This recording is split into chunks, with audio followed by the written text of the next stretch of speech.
The moment Whitney Houston's voice soared beyond human limits on September 7th, 1988, Michael Jackson did something he'd never done before in his entire career. The king of pop stopped singing mid-performance, stepped back from his microphone, and stared at Whitney with an expression that 20,000 people at Madison Square Garden would never forget. What happened next wasn't just a duet between two legends. It was the night one voice touched the impossible, and another legend was humble enough to bow down to greatness. This wasn't supposed to happen. The carefully choreographed duet of "The Way You Make Me Feel" was meant to be a perfect balance between Michael's signature style and Whitney's powerhouse vocals. But when Whitney hit a note that seemed to defy the laws of physics itself, everything changed. Not just for the 20,000 witnesses, but for music history. If you want to discover more incredible untold stories from music's greatest legends, make sure to subscribe and hit that notification bell. We bring you the moments that redefined music, the behind-the-scenes magic that changed everything, and the truths that prove our icons are even more extraordinary than we imagine. September 1988 was a pivotal moment for both Whitney Houston and Michael Jackson. Whitney was riding the massive success of her second album, having just spent weeks at #1 with "I Wanna Dance with Somebody." Michael was in the middle of his Bad World tour, proving to the world that he could follow up Thriller with something equally magnificent. When their management teams proposed a one-night-only collaboration at Madison Square Garden, it felt like witnessing a collision between two musical galaxies. The backstory of how this duet came to be is almost as incredible as the performance itself. Quincy Jones, who'd worked with both artists, had been trying to get them together in the studio for months, but scheduling conflicts and creative differences kept pushing the collaboration further into the future. It was Whitney's idea to surprise Michael during his Madison Square Garden show. "I called Quincy at midnight," Whitney later recalled in a rarely seen interview. "I said, what if I just showed up? What if we made magic happen live instead of trying to plan it to death?" The challenge was that Whitney and Michael had never performed together before. Their vocal styles, while both extraordinary, came from completely different universes. Michael's precision and control versus Whitney's raw, gospel-powered emotion. The combination could either create something transcendent or result in a musical disaster witnessed by thousands. But Whitney had been studying Michael's performance style for weeks, watching bootleg footage of his concerts, learning his movements, understanding his rhythm. She wasn't just planning to sing with Michael Jackson. She was preparing to match his energy and then take it somewhere he'd never been. The evening started like any other Michael Jackson concert. The arena was electric with anticipation as fans filled every seat, knowing they were about to witness the king of pop at the peak of his powers. Michael opened with "Wanna Be Startin' Something," his voice cutting through the arena with that signature blend of power and vulnerability that had made him a global phenomenon. For the first hour, everything proceeded according to plan. Michael commanded the stage with his supernatural grace, moonwalking across the platform like he was defying gravity itself. "Smooth Criminal" brought the house down. "Billie Jean" had 20,000 people singing along with religious fervor. But it was during "Rock With You" that the first hint of surprise appeared. Michael paused between songs, a mischievous smile crossing his face. "New York," he said, his voice carrying that familiar whisper that somehow filled the entire arena. "I've got a surprise for you tonight. There's someone very special here who wants to sing with us." The crowd began speculating immediately. Diana Ross? Paul McCartney? Prince? The whispers and shouts filled the arena as the stage lights dimmed to a single spotlight on Michael. "Ladies and gentlemen," Michael continued, building the suspense with the timing of a master showman, "please welcome the greatest voice of our generation, Whitney Houston." The eruption that followed was unlike anything Madison Square Garden had ever experienced. Whitney emerged from the wings wearing a stunning black sequined gown that caught the stage lights like liquid starlight. Her signature voluminous curls framed her face perfectly, and her smile radiated the kind of joy that only comes from someone who lives to perform. As Whitney walked toward Michael, the two superstars embraced center stage, and the energy in the arena shifted into something transcendent. This wasn't just a concert anymore. This was a once-in-a-lifetime meeting of musical titans. "What are we singing?" Whitney asked into her microphone, playing up the spontaneous nature of the moment. "Your choice," Michael replied, his voice carrying a challenge that Whitney immediately understood. Without hesitation, Whitney announced, "Let's do The Way You Make Me Feel, but let's make it ours." But what happened next defied every expectation. The opening guitar riff filled the arena, and Michael began singing with his characteristic precision. His voice danced through the melody with that perfect blend of smoothness and edge that had made the song a worldwide hit. Whitney joined in for the second verse, her voice weaving around Michael's like silk around steel, complementing rather than competing. For the first 2 minutes, it was exactly what everyone expected. Two incredible voices creating something beautiful together. Michael's choreographed movements paired perfectly with Whitney's more stationary but intensely emotional delivery. The crowd was mesmerized by the interplay between their different styles. But it was during the bridge that Whitney decided to show Michael Jackson and the world what the voice really meant. As Michael sang his part of the bridge, Whitney began adding vocal runs and embellishments that elevated the entire song to a different stratosphere. Her voice soared above Michael's, not drowning him out but lifting him up, creating harmonies that seemed to touch something beyond human capability. Michael noticed immediately. His eyes widened as he heard Whitney's voice doing things that defied his understanding of vocal possibility. But he kept singing, mesmerized by what he was witnessing. Then came the moment that changed everything. As the song built toward its climax, Whitney took a breath that seemed to draw energy from the universe itself. And then she sang a note that nobody in Madison Square Garden was prepared for. It wasn't just high, it wasn't just powerful, it was a sound that seemed to come from somewhere beyond the physical world. A note that resonated not just in the arena, but in the souls of everyone who heard it. Whitney's voice climbed higher and higher, sustaining a pitch that should have been impossible for human vocal cords to achieve. Michael Jackson stopped singing. The king of pop, the man who'd never been overshadowed by anyone, simply stopped his performance and stared at Whitney with an expression of pure amazement. His microphone hung at his side as Whitney's voice continued to soar, holding that impossible note for what felt like an eternity. The arena fell silent except for Whitney's voice. 20,000 people stopped breathing, stopped moving, stopped everything except listening to a sound that redefined what they thought was humanly possible. You're not ready for what Michael did next. As Whitney's note finally began to fade, Michael Jackson did something no one had ever seen him do before. The man who commanded every stage he'd ever stepped on, who'd never shared the spotlight with anyone, began to applaud. Not just a polite acknowledgement, but a standing ovation. Michael Jackson was giving Whitney Houston a standing ovation in the middle of their own duet. But that wasn't all.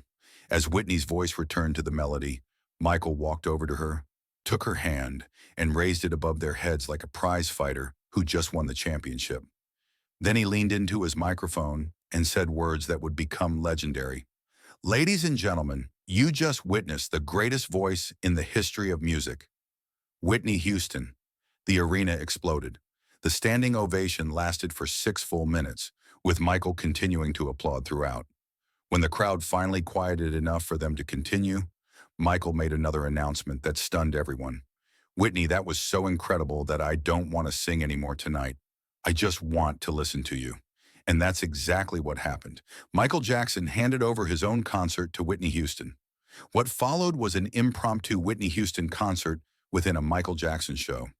Whitney sang "Greatest Love of All," with Michael sitting on the edge of the stage like a fan. She performed "I Want to Dance with Somebody," with Michael providing backup vocals and dancing in support rather than leading. When she sang "I Will Always Love You," Michael stood behind her with tears in his eyes, understanding that he was witnessing something that transcended entertainment and entered the realm of pure art. But the most incredible moment came when Whitney finished her impromptu set.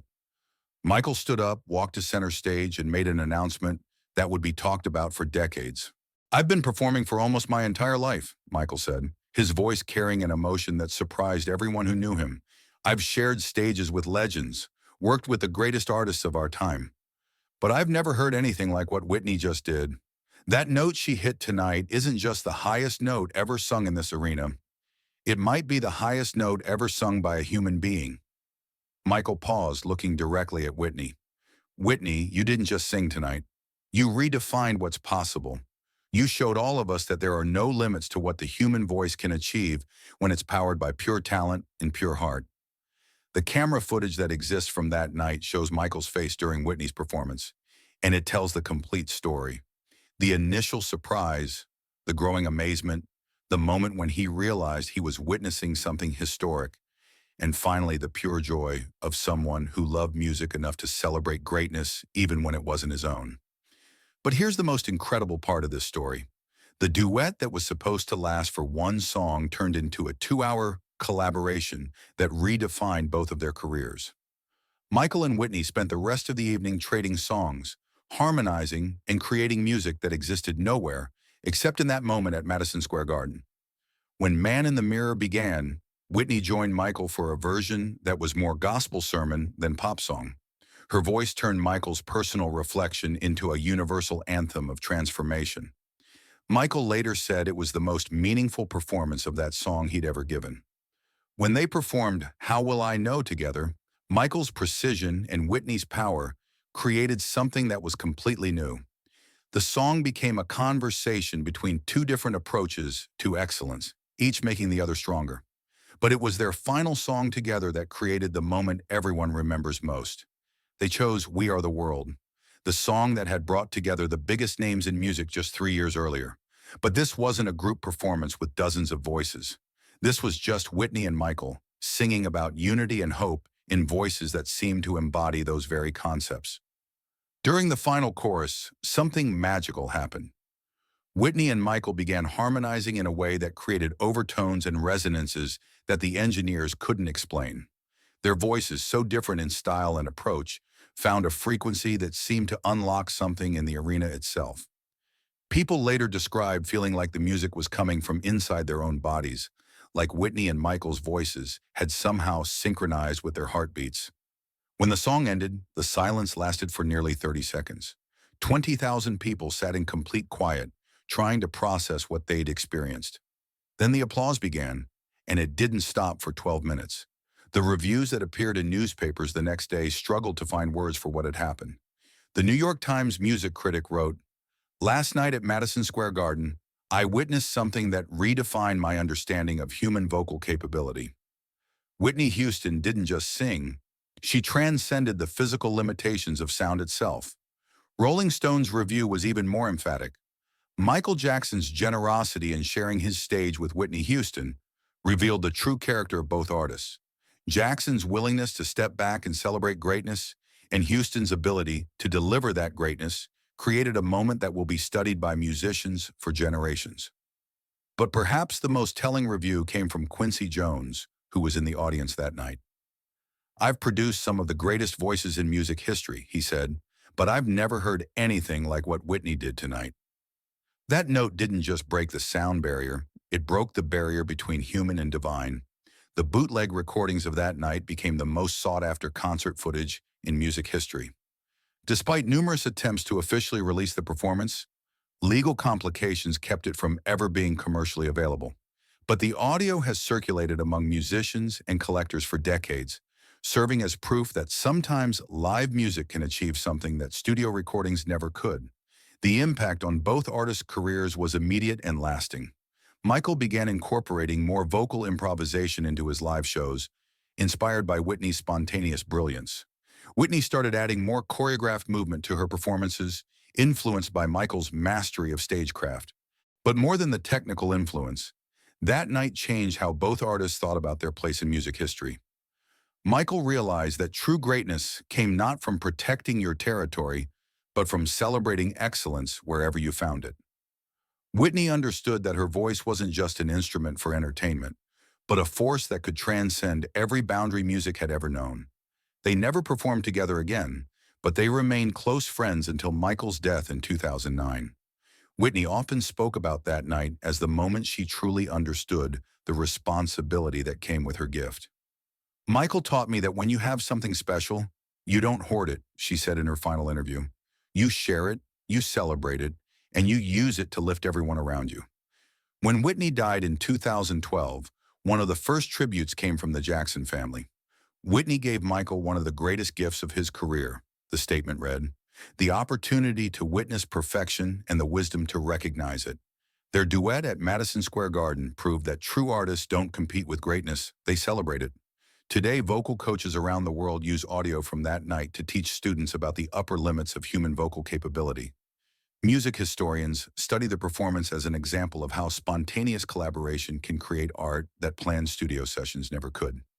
And musicians across every genre point to that evening as proof that when two masters of their craft come together with open hearts and mutual respect, they can create something that transcends the sum of their individual talents.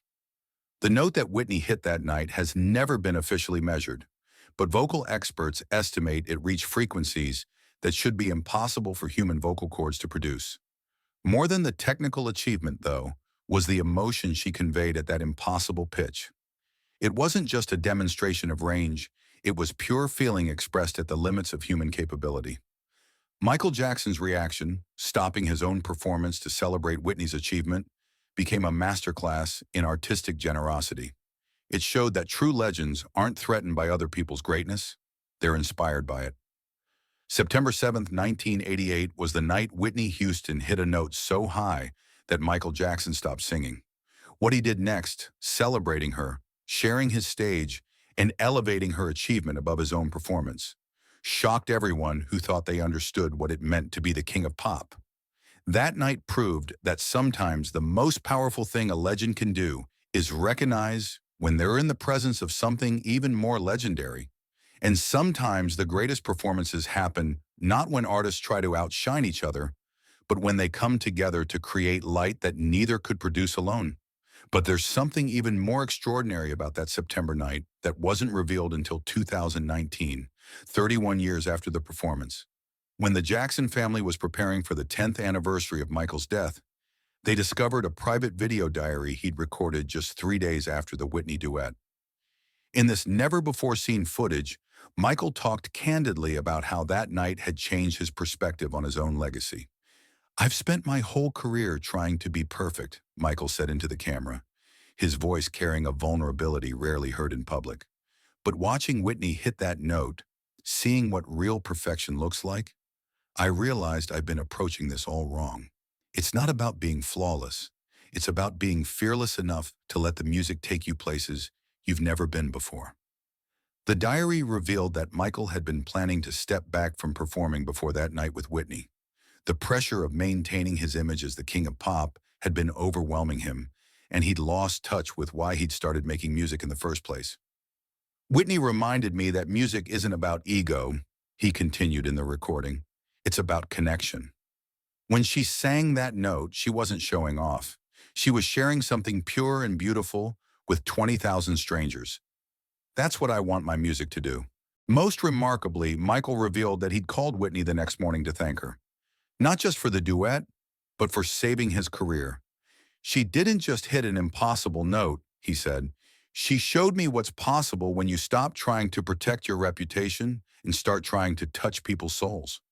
This private confession adds another layer to the already legendary performance, proving that sometimes the most important moments happen not on stage, but in the quiet reflection that follows. Today, this diary entry is displayed at the Rock and Roll Hall of Fame, ensuring that future generations understand the full impact of that magical September night. If this incredible story of musical magic and artistic generosity moved you, make sure to subscribe for more amazing untold stories from music history. Share this video with someone who loves great music and let us know in the comments. What's the most incredible live performance you've ever witnessed? We read every comment, and your stories inspire our next videos.